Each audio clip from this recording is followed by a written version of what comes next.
And we're live.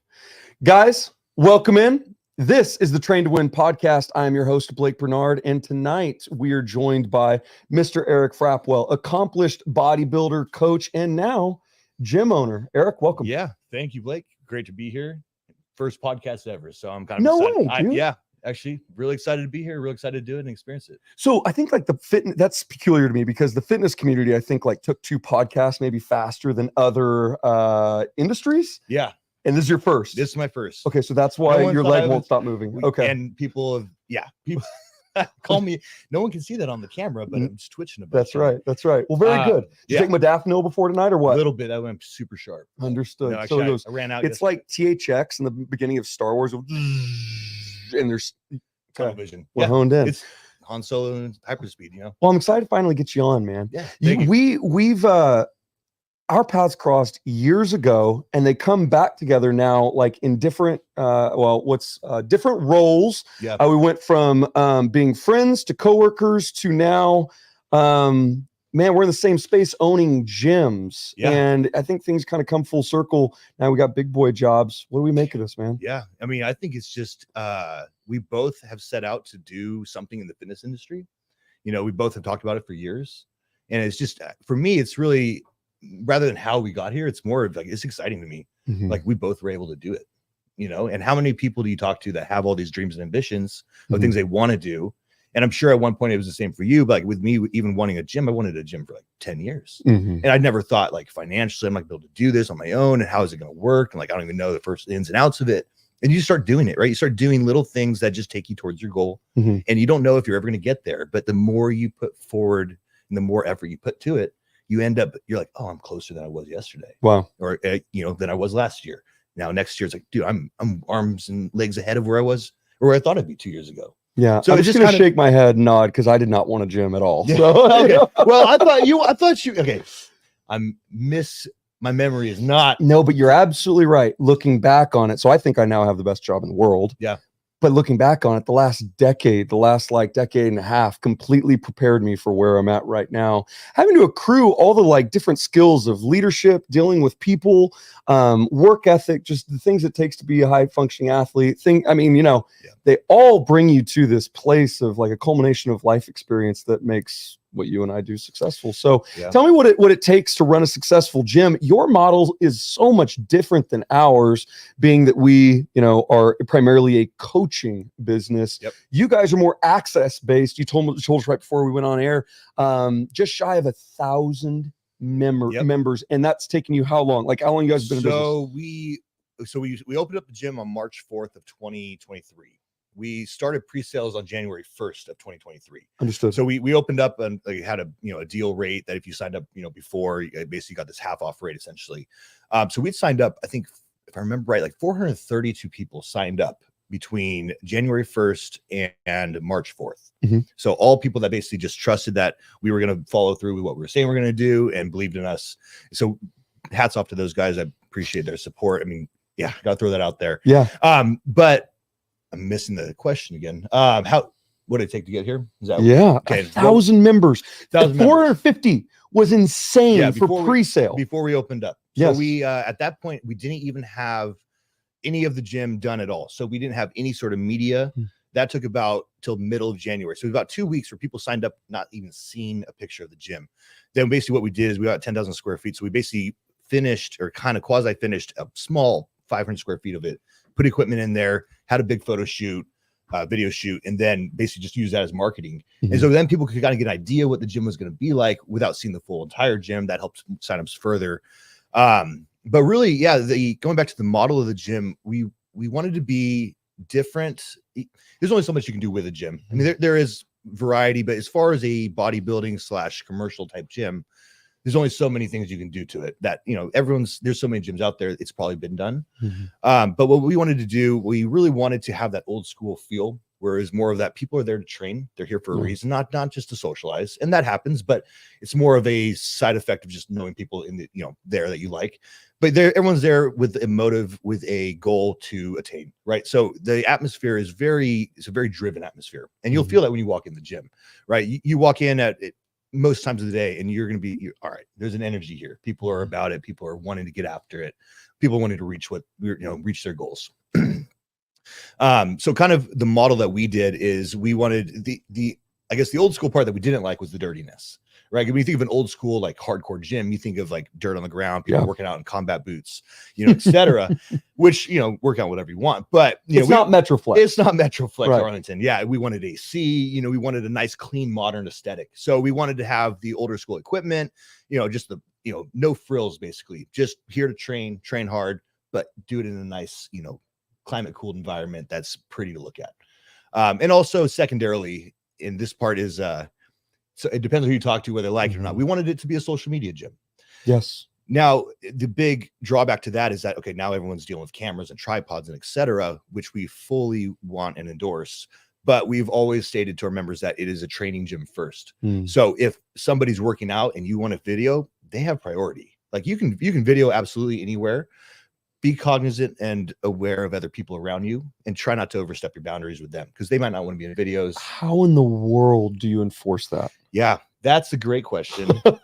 Fortunately, we haven't had to enforce it too much. Okay. And normally the members take care of it themselves. And that's kind of actually stole this from Mark Bell before I opened up this gym. He wanted, Super Training Gym, I believe, was free for a while. And he said that anybody who could be a member. And he said, and somebody had asked him about well, what happens when you have bad members? He's like, well, the memberships, the other members will make it known that they're welcome or not welcome. So, the people that are in our network who joined and got memberships at our gym, they are people that they understood what we were trying to do. So they are very vocal and not in a demeaning or not in a negative way, but they have no problem, talking to somebody else to be like, hey, dude, like, you got to throw your shirt on. You can go take your shirt off in the posing room. Sure. All you want. Do all the pictures you want in the posing room. Just don't have your shirt off, rubbing your sweaty back all over the equipment. Absolutely. Or, rack your weights or, hey, can you move your tripod because I'm doing something right here. Members start to take care of it themselves. Do you think it starts with, now I understand filters. I don't, and we're not talking about Instagram filters here. I'm talking about filters for membership. Like you have a premium product. You have a premium presentation, a premium price point. Do you use these things to your advantage and do you think it helps you to attract the right kind of person? So you're not getting knuckleheads from Planet Fitness. You know what I mean? Yeah. Yeah. Funny you say that because that is actually was a conversation. So we do have a higher price point than most average gyms. It's not the highest, but we put it at a place where we thought it would keep, for lack of a better term, the riffraff out. And it would still, the price point was still justified by what we offered. For reference, it's nowhere near ours. So guys, when he said it's not the highest, you're looking at it. Okay. But little different, but different, right? 100%. I'm not there working one-on-one with anybody. There's no trainers. Correct. From the gym per se. We have contract trainers essentially, right? If someone's a trainer, they can work out of our gym. They're not affiliated with us per se. I think that's so smart because it's like, you don't have to have a conversation with anybody to make sure it's a good fit. Either people see the value in that atmosphere, the culture that you provide. The old school, dude, you guys have some of the best equipment. Thanks, man. In the state of California, not just Bakersfield. Like everything's handpicked. It's very meticulous in you guys' layout and design. Like not everyone oogles over this kind of stuff like I probably do. But if you know, you know. Like you guys absolutely. Took care to design that place. You don't want Joe Schmo in there that like you said, is just going to take off his shirt and do ridiculous stuff that maybe like puts people in danger, increases liability. Yeah. So, exactly. So, okay. I'm really curious. Do you have this stuff like, I haven't been in there in a while. Yeah. Do you guys have these like rules like plastered all over the gym? Like, how do you... That's a great question. So there are some basic ones. Like we put, please re-rack your weights, like in 3 different spots of the gym, these big acrylic words, like letters that we posted up, like you can't miss it. Okay. Everyone still misses it unless you want to miss it. Unless you intentionally. I mean, it's 2 days ago. Literally, there's a plate. You put them on a plate peg when you're done, right on the side of a piece of equipment or on a weight tree. People leaned it up against the peg. It's like you were so close, but you're so like you're there, but you just didn't want to put forth that last little effort. That's right. And you missed out on gains. But whatever, like so. Yeah, there. Going back to your question. we're going through a small remodel right now, but we had these windows that we were going to just blast all the rules on. So now we just got to figure out a new spot to put kind of bullet point rules. Understood. And we don't want to be over the top. It's not trying to be, No. if they want to really see the rules, they all sign the rules when they sign up. So That's right. they can go back and look at the full rules, but we just want to have the kind of the bullet points of the important ones. But I love that kind of you have the this is one of those rare instances you actually want the inmates running the prison. Am I right? Yeah, actually, it's exactly it. To kind of go off that, part of the business model we wanted was as much of a hands-off model as we can get. You know, I mean, we love the gym. We want to be there. We want to manage it and work it. But at the same time, we also need time to pursue other endeavors, have balance between family and work life, you know, and so we wanted it to be as, you know, as staff free as possible. Now things have changed and we have full staff, and we're actually going to be acquiring more staff soon too. So, Fantastic. so as things evolve, the idea behind what we were doing has changed a bit, but the overall idea is basically you don't need anybody to sign up. You don't need anybody to, I mean, the gym's pretty easy to walk through. It's one big circle, but you know, essentially you don't need anybody to be there to do anything for you except for canceling membership. And actually we, you know, through IG, we've just been handling all that mostly. So, because we don't answer our phone. Wow, which is its own like. Yeah, that's an interesting whole nother subject, how we can run businesses through social media now. That's but crazy. Yeah. Okay, I want to go back. This reminds me, yeah.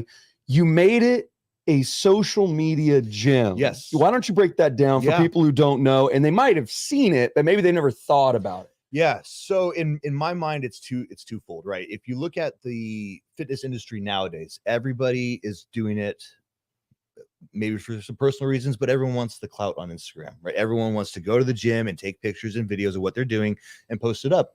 And that's great. You know, for a lot of reasons, there's some downfalls to it as well. We can get into that later, but you know, just seeing where the industry is going, it'd be dumb to try to go the opposite direction and be like, no social media.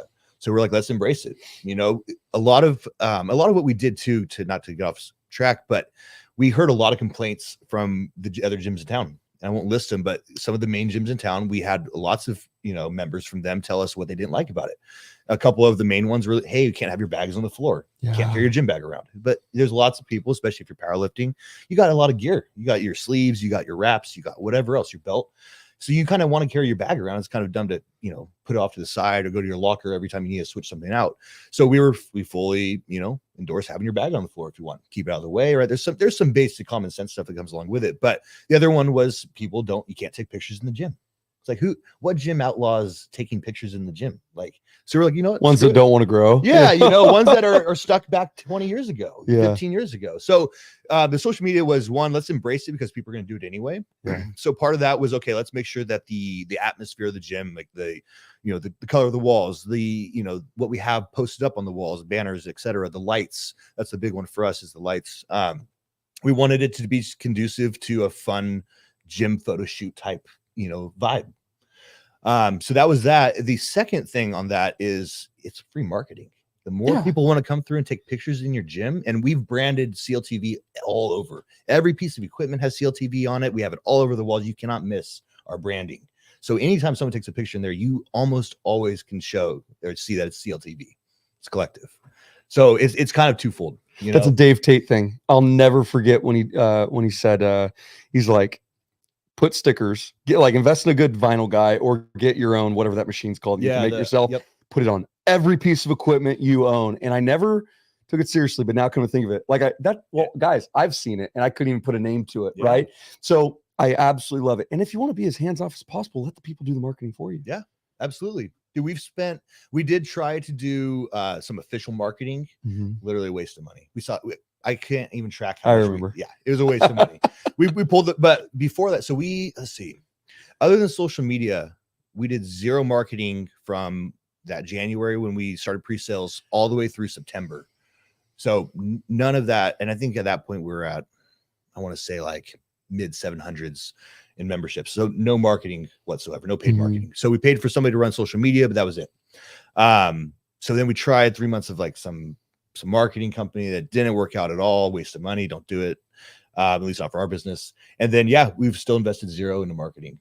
That's so, you should be so proud of that, right? It feels great. So the gold standard, guys, for those of you who don't know, is like, as far as gyms are concerned, it's a common saying that like, if your referrals don't far exceed your churn, you've got a product problem. Yeah, You know what I mean? So the 100%. fact that you guys are able to grow organically like that is just a testament to what you built. Yeah. It's incredible, and Yeah. it's worth talking about. And we know this about referrals. People just looking for status at the end of the day. They're not going to refer you if they're not trying to get a status bump in the eyes of their peers. They're like, hey, I want to be known as this person who associates with Collective Gym.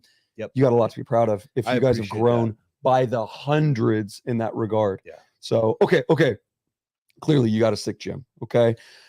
I have questions about your equipment because I miss machines. I love. All right. We'll talk about ways that I can sneak in there after this. Absolutely. But what are your favorite pieces? Like, tell me like what your grail pieces were that you had to get get a Collective. All right. So I had bought my favorite piece, hands down. One of my favorites ever made is the SyBex hack squat, an OG SyBex hack squat.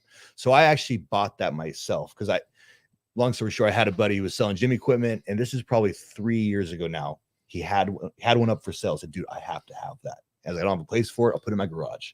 So I started building out my garage gym just for myself, and just because I was basically collecting pieces at that time. Sure. So I gave him a list of like stuff that I thought was hard to find, the stuff I know I really wanted. So the SyBex hack squat was the top of that list. He found it like right away. So I picked that up. It was sitting in my garage. I was using it, but it's sitting in my garage basically until the gym opened up. That was the first piece I moved over there. So that one, if you haven't ever used it, it is pretty much known as the holy grail of hack squats as well. Why? Is it the leverage? Is it the it's interesting. The platform on the bottom doesn't change angle. So it's fixed, but the angle that it's at is perfect. For getting knees over toes, even for people who struggle to get depth.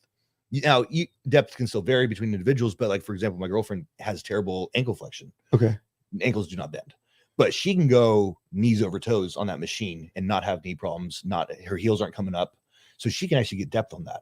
And it is just a very difficult machine as well. If you put 4 plates on the side on that hack squat versus just any other, for example, the Atlantis hack squat that most gyms have, you can load 8 plates on that and it doesn't feel like 4 plates on the other one. Right. I was going to ask you about the Atlantis one. I've used that one, have not used the SyBex. The Atlantis one is nice. It's very smooth. It's a very narrow angle, and I believe it's a 35, if I remember right, 35-degree angle. The SyBex is at least a 45. I think it's a 45-degree angle. So a little more steep. And that's still pretty standard for most hack squats being a 45-degree.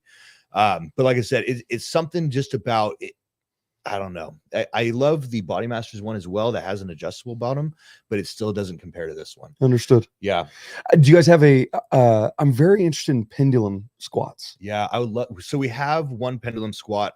I'm going to be getting rid of it though, because it's not the brand I like. Okay. I hear the Atlantis is the way to go. Yeah. So Atlantis or the old Paramount. Understood. Those are like the top 2 right now. Arsenal's is mediocre. You can still get it. It's better than what I got right now. I have a Raw Motive, which Raw Motive. He makes some pretty cool stuff. But to be honest, once you load it up past 3 plates total, it's the machine seems like it's bending a bit. Understood. It's not actually bending, but when you're on there, it just doesn't feel right. Yeah. You just have that feeling like this is probably not meant to handle it. Understood. Yeah, it looks beautiful.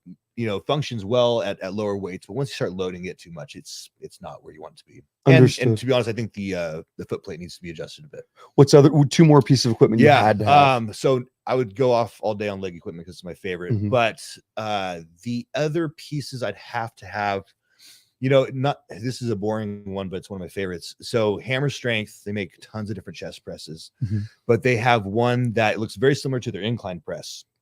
You can just tell the angle of the arms are slightly different. It's just their flat press. But the way that this one converges, dude, it just converges perfectly. And it immediately, right when you get set in there, you're in a stretch. You're in a very deep stretch. So it kind of sucks getting that first rep out. Yeah. But just the way it converges, the contractions is phenomenal. And then, when you're coming down to the eccentric, that stretch is full.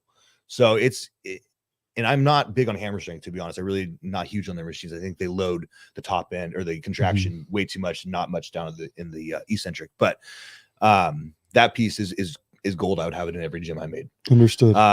My other favorite piece, and this is actually another one I'd picked up earlier before I even knew I was going to make a gym, is a Body Masters chest supported T-bar row.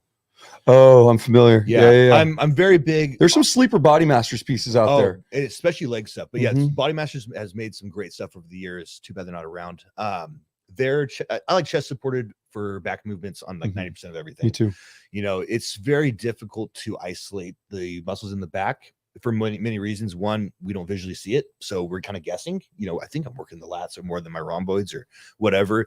But if you don't have something to brace against, you have to be the stabilizer. Yes. So the more that you have to stabilize, the less work you can put right into the actual muscle you're trying to work. So I personally have a vendetta against bent over rows for my athletes. I'm like, dude, their lower backs are precious, and we want to keep them fresh. And if you're gonna be doing other hinge movements, dude, you're frying them. Absolutely. I don't program barbell rows anymore. Yeah, 100%. Now, I like landmine stuff because the leverages are different. You can lean back, and you're sitting. It's almost like the trap bar of of rows. But that's about the most extreme I'll get unsupported.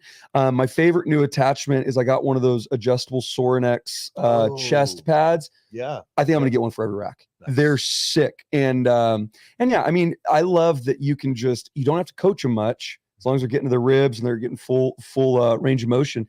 But like, I don't have to harp on, I can spend more time coaching the hard stuff. Yeah. And I can walk away knowing that they're just going to load that Kingdom Come with dumbbells, barbells, regardless. Yep. So yeah, chest supported T-bar row, phenomenal. I love my Elite FTS one. I don't like that the weight is so far ahead of me. It makes it so incredibly tough. Yes. You'll notice like the new Arsenals, even like the new style is to keep the weights really close to where the grips are. Yep. And that's why you see guys loading them so much heavier. But this one, I feel like it's working against me the entire time. I don't know if I like it or not. Yeah, which it's not a bad thing. You don't necessarily need to have 4 plates if you can kill it with one. True. But I'm in the same boat. Sometimes it just feels a little different. It feels kind of trappy. I don't like where I feel like I have to I'm creeping up into my ears. And you're right, I can't get in my lats, my rhomboids, my lower. You just can't.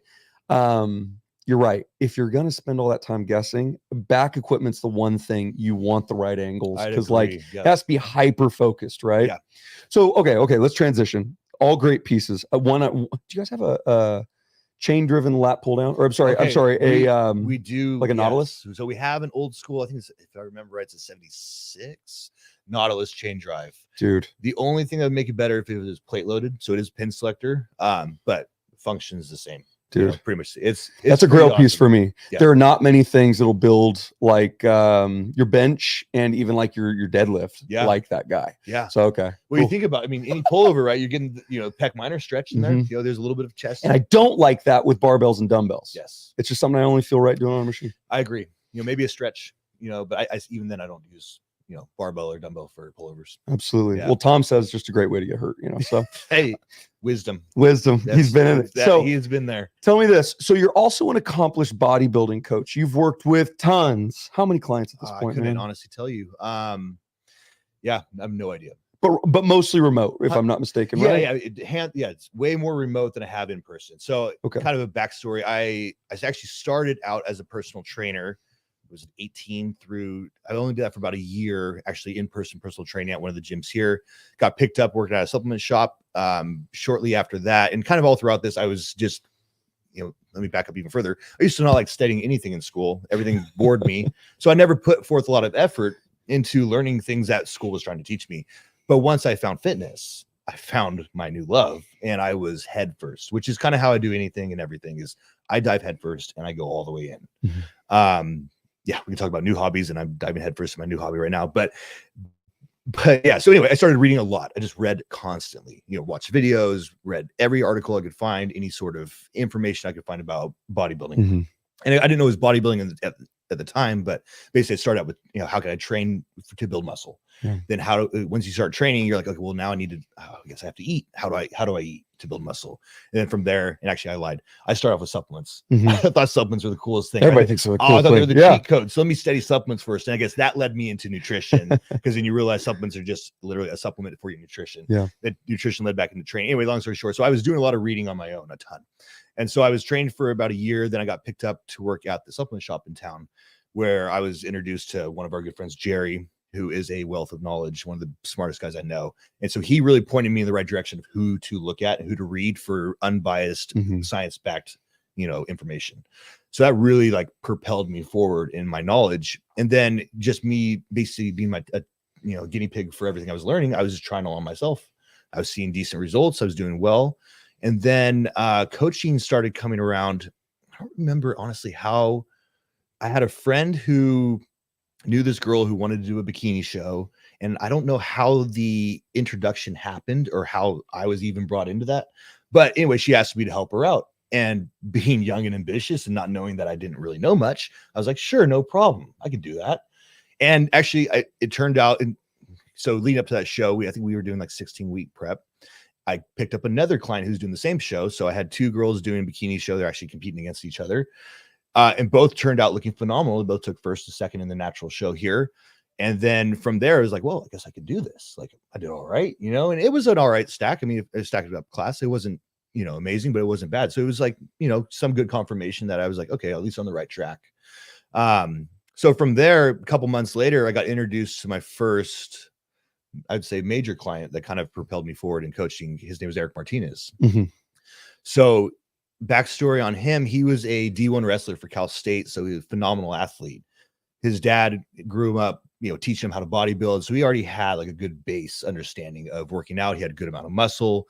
He was short. He was like I think he's 5'4". And he was probably like 170, 180 at the time. And he just had shoulder surgery. So he rehabbed with one of our buddies, his shoulder. So he was back to training and he wanted to just do an off season grow with me. So we started growing. And I think we grew for April through September, April through August. And he was like, dude, we were like, put on good size. And he's like, dude, I think I want to do a show. We're like, all right, well, shoot, let's do one in November. All right, let me back up. We decided to do one in December, but like, hey, let's do a warm-up show. You know, let's do a warm-up show in November. So we ended up prepping for November. He swept the show, and we were still thinking in our heads, we're 4 weeks out because that was the next show. He won first. So we actually ended up skipping the next show, and young and dumb, before I knew any better, we're like, oh, we got first in our show. Let's just go to nationals, right? Or technically USA's national level show, though. So that would have been in July the following year. So about 6 months later, we basically do a small bulk, cut down again for this show.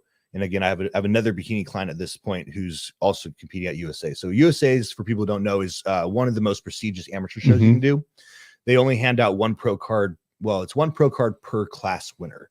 So basically there might be 3-4 classes in a division. So say bodybuilding will have actually technically 7 classes.